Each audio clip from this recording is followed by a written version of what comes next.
حضرت ابو درداء رضی اللہ تعالیٰ عنہ سے مرفوع و مروی ہے کہ جس شخص نے مسلمانوں کے راستے سے کوئی تکلیف دہ چیز ہٹائی، اللہ تعالیٰ اس کے لیے ایک نیکی لکھ دے گا، اور جس شخص کے لیے اللہ تعالیٰ اپنے پاس کوئی نیکی لکھ دے اسے اس نیکی کے بدلے جنت میں داخل کرے گا۔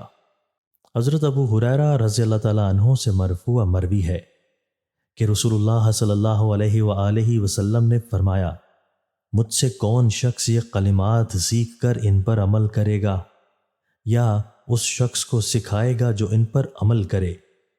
ابو ہریرہ رضی اللہ تعالیٰ عنہ نے کہا، اے اللہ کے رسول، آپ صلی اللہ علیہ وآلہ وسلم نے میرا ہاتھ پکڑا اور 5 چیزیں گنوائیں۔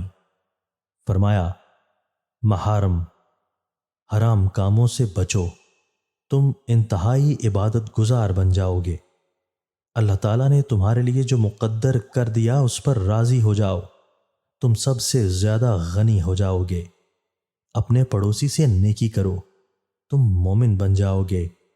جو اپنے لیے پسند کرتے ہو لوگوں کے لیے بھی وہی پسند کرو، مسلمان بن جاؤ گے۔ زیادہ مت ہنسو، کیونکہ زیادہ ہنسنا دلوں کو مردہ کر دیتا ہے۔